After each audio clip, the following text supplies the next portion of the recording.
മഹാകവി ജി ശങ്കരക്കുറുപ്പിന്റെ പ്രസിദ്ധമായ നീണ്ട കവിതയാണ് പെരുന്തച്ചൻ. പറയപ്പെട്ട പന്തിരുകുലത്തിന്റെയും പെരുന്തച്ചന്റെയും കഥകൾ കേൾക്കാത്ത മലയാളികൾ ഉണ്ടാവില്ല.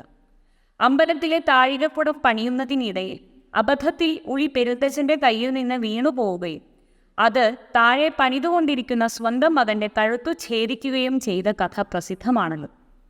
അതിനെ തുടർന്ന് സഹിക്കുവയ്യാത്ത മനസ്താപവും ദുഃഖവും കൊണ്ട് പെരുന്തച്ചൻ രോഗഗ്രസ്തനാവും. മുറിക്ക് പുറത്തിറങ്ങാൻ പോലും കഴിയാതെ അവശനിലയിൽ കാലം കഴിച്ചുകൂട്ടുന്ന പെരുന്തച്ചന്റെ ചിന്തകളിലൂടെയാണ് കാവ്യം സഞ്ചരിക്കുന്നത്. പെരുന്തച്ചൻ എന്ന കവിതയിലെ 8 വരികളാണ് ഇന്നത്തെ പദ്യഖണ്ഡം. കവിതയിലേക്ക് കടക്കാം. ഉളിയാൻ പിടിപ്പിച്ച കൈകളാൽ എൻ കുഞ്ഞാ പൊന്നൊളി ചിന്നിടും ക്ഷേത്രധ്വജത്തിൽ തുങ്കാഗ്രത്തിൽ പറന്നങ്ങിരിക്കുമ്പോൾ ചെത്തിയ ഗരുഡന്റെ ചിറകു ചലിപ്പതുണ്ടിപ്പോഴുമെന്നേ തോന്നൂ. ഞാൻ അതിൽ അസൂയാലുവായി പോൽ ഏതച്ഛനുമാനമല്ല ആ മട്ടൊക്കെ മകനെ പുകഴ്ത്തുമ്പോൾ 1000 മണിയുടെ നാവടക്കിയിടാം ഒറ്റവായിലെ നാവാക്കാനും കിട്ടുവാൻ കഴിയുമോ? ഉളിയാൻ പിടിപ്പിച്ച കൈകളാൽ, ഞാൻ പണി പഠിപ്പിച്ച കൈകൾ കൊണ്ട് ക്ഷേത്രധ്വജത്തിൻ തുങ്കാഗ്രത്തിൽ അമ്പലത്തിൻ്റെ കൊടിമരത്തിൻ്റെ ഉയർന്ന അറ്റത്ത് പറന്നു വന്നിരിക്കുന്ന പോലെ പണിത ഗരുഡന്റെ ചിറക് ഇപ്പോഴും ചലിക്കുന്നുണ്ട് എന്ന് തോന്നും.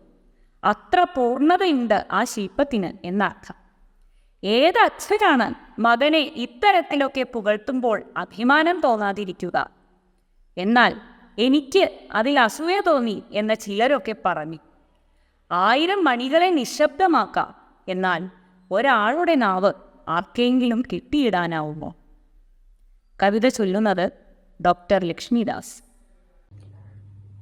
ഉളി ഞാൻ പിടിപ്പിച്ച കൈകളാലെൻ കുഞ്ഞാ പൊന്നൊളി ചിന്നിടും ക്ഷേത്രധ്വജത്തിൻ തുങ്കാഗ്രത്തിൽ പറന്നങ്ങിരിക്കുമ്പോൾ ചെത്തിയ ഗരുഡന്റെ ചിറകു ചലിപ്പതുണ്ടിപ്പോഴുമെന്നേ തോന്നൂ. ഞാനതിലസൂയാലുവായി പോൽ ഏതച്ഛനുമാനവല്ല മട്ടൊക്കെ മകനെ പുകഴ്ത്തുമ്പോൾ 1000 മണിയുടെ നാവടക്കിയിടാം ഒറ്റവായിലെ നാവാർക്കാനും കെട്ടുവാൻ കഴിയുമോ?